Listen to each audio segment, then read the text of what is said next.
Sí, esto es una reforma muy importante que ocurre en México y podemos pensar que también a nivel mundial, porque en el resto del mundo, en América Latina, en México, pues no se conoce ningún proceso donde sean elegidos por la voluntad popular, es decir, por el pueblo, los miembros del Poder Judicial, es decir, de los jueces, magistrados, miembros de la Suprema Corte, que decide en muchos casos la vida de una sociedad donde se dirimen juicios para defender los intereses de las personas.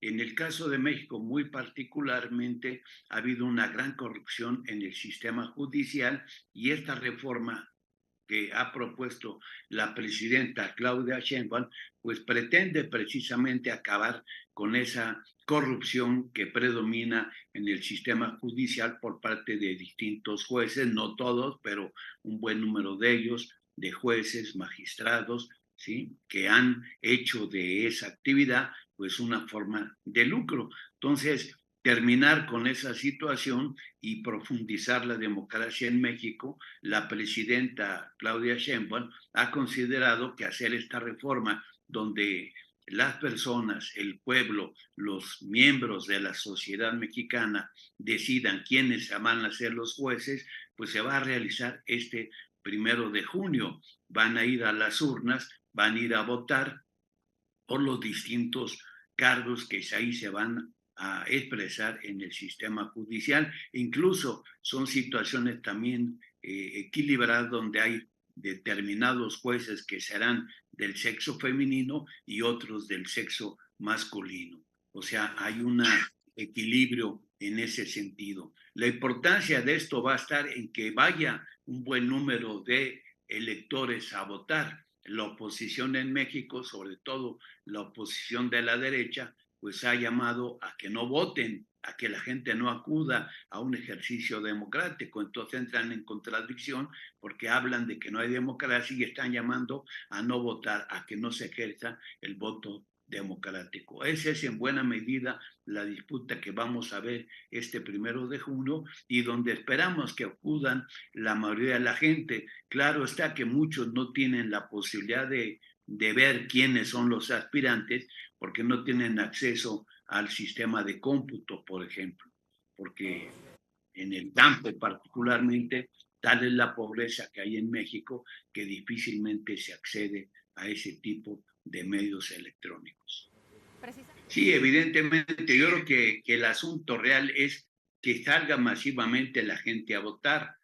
Seguramente yo dudo que vaya mucha gente a votar, porque no ha habido una campaña de educación y no ha habido esa experiencia en ningún país del mundo y particularmente en México. Entonces, y sobre todo porque los medios electrónicos, las televisoras privadas principalmente, han lanzado convocatorias a que no participe la gente. Hay una campaña mediática de la oposición, ya sea de la oposición en los medios de comunicación de información o en los partidos políticos opositores o en los sectores conservadores de la sociedad que están repudiando y que están boicoteando un proceso electoral. Así como también pues la mayoría de la gente no tiene experiencia de que se realice un proceso como este donde se elige el pueblo a los miembros de sus jueces que van a decidir la vida judicial de un país. Es un hecho inédito. Esperemos que vaya un buen número de personas, pero yo tengo mis reservas de que voten la mayoría. Ojalá que vayan la gran parte de la población en México, pero en el campo va a ser mucho más difícil que vaya la gente a votar. Esto será principalmente en los centros urbanos, en las grandes ciudades y medianas ciudades, donde vaya la gente a manifestarse en ese sentido. Sí, evidentemente que el meollo fundamental de esta reforma es el combate a la corrupción. Y México ha destacado históricamente porque es un país donde la corrupción, sobre todo de los partidos que anteriormente estaban en el poder, el llamado PRI, el Partido de Acción Nacional de la derecha, pues han sido partidos y actores políticos que han vivido de la corrupción, que han amasado cantidad de fortunas, con un poder judicial nuevo, no corrupto, pues evidentemente esto podrá disminuir. El caso más ejemplar que tenemos es que una de las principales televisoras del país, concesionadas al señor Ricardo Salinas Pliego, no quiere pagar impuestos y buscan palos o habeas corpus para evitar pagar impuestos. Debe más de 30,000 millones de dólares y no se niega a pagar impuestos, y es un representante de la derecha y de esos medios electrónicos que quieren seguir viviendo en la corrupción. Si se llegara a realizar realmente esta masiva participación popular y se nombran jueces, pues se acabaría, se espera que se acabe ese sistema corrupto judicial mexicano y que el señor Salinas Pliego, dueño de TV Azteca, pues tenga que pagar sus impuestos.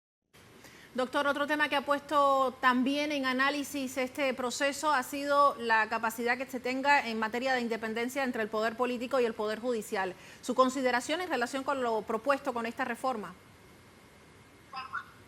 Pues sí, pensemos que esto es una reforma dentro del sistema capitalista, no es una sociedad la mexicana que vaya más allá de resolver problemas donde realmente el poder popular esté en manos del pueblo, ¿no? Hay una sociedad de clases con distintos grupos sociales y entonces es una reforma dentro del sistema capitalista para que este sistema funcione más en el marco de un país subdesarrollado con un modelo que tradicionalmente ha estado expuesto a los vaivenes de la lucha del capital y de los sectores asalariados. Eso en buena medida también estamos viendo si esa reforma capitalista va a poder resolver hasta cierto grado las contradicciones de esta misma sociedad.